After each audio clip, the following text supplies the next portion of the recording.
Okay, ngayon, panahon na para i-debunk yung mga sinasabi ng mga vlogger na paikot-ikot sa Ilocos Norte na pare-parehong mga tanga, mga kengkoy at mga bobo. Okay? Kasi ang sabi nila, itong tulay daw na ito sa istansya ay face by face. Itong tulay daw na ito ay nag-aantay pa ng pondo. Itong tulay na ito ay dapat makumpleto kung magkaroon ng pondo. Sinabi naman ng isang vlogger na bayot ng Canada na tinamper ko daw yung date, yung 23 December 2025. Ano ba talaga ang totoo? Ngayon, pinadama ko silang lahat.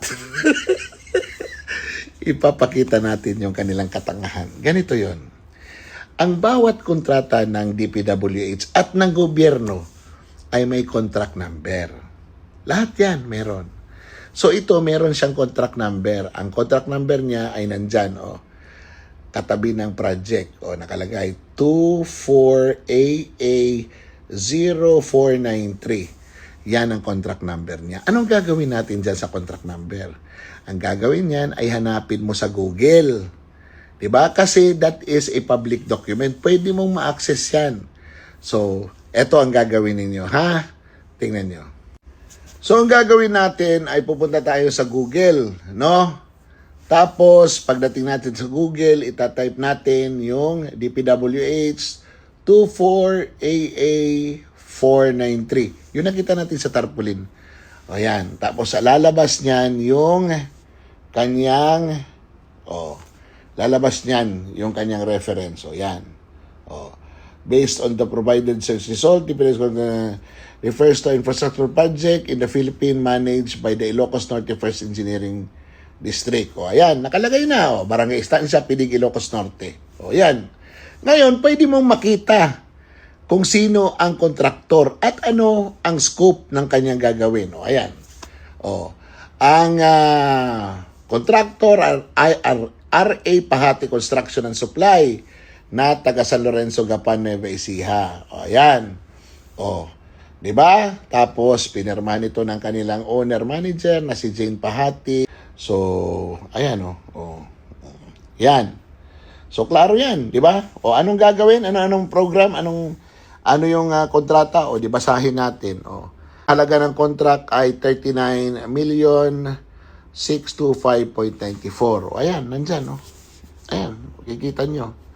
Ayan. Tapos, ano ang coverage ng kontrata? Ayan. Implementation and monitoring of Pamana Project Construction of Bridge.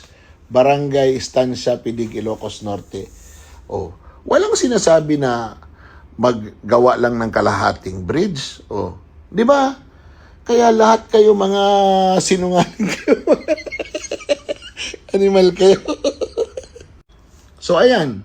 Nakita ninyo? Magpaikot-ikot man kayo dyan, magsinungaling man kayo dyan, ano man sabihin ninyo, ang katotohanan ay nandyan. Yan, tulay na yan ay dapat tapos na, at dapat diniliver na sa gobyerno, at dapat ginagawa, at dapat nagagamit na ng taong bayan. Hindi yung tulay na yan face by face. Hindi yung tulay na yan nag-aantay pa ng pondo. At higit sa lahat, walang tinatamper dyan sa tarpaulin na yan.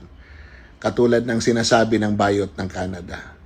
Kita nyo, sa pamamagitan ng Google, i-type nyo lang yung numero, malalaman nyo na. Kaya ayaw pumunta ni Vince Dizon dyan dahil inaantay ko lang na pumunta siya para isa-isahin yung mga kontratang yan sa pamamagitan ng kanyang contract number. Hindi niya madidinay na dapat tapos na yung mga yan, nagagamit ng publiko, at dapat, di ba, higit sa lahat, hindi substandard. Paano? Kahit anong gawin ninyo, hindi nyo matatalo ang nag-iisang vlogger na matino, matapang, at higit sa lahat, magandang lalaki. Mataba nga lang. Yun! Ito ay si Madarahog. At ito ang sasabihin niya sa inyo. Kayo mga bayot dyan, mga vlogger na paikot-ikot, mga bobo kayong lahat. Ha? Niloloko nyo yung taong bayan. Ginagawan nyo ng kwento yung mga project ng gobyerno, pinaglalaroan nyo at ginagawa nyo kengkoy. Sa totoo lang, pumunta kayo dyan, wala naman kayo ma-achieve. Kasi ang kailangan namin, si Vince Dizon, hindi kayo. Kasi ang bububo ninyo, hindi nyo nga alam gumamit ng contract number ng isang proyekto. O paano? Sayang ang bayot na nasa Canada.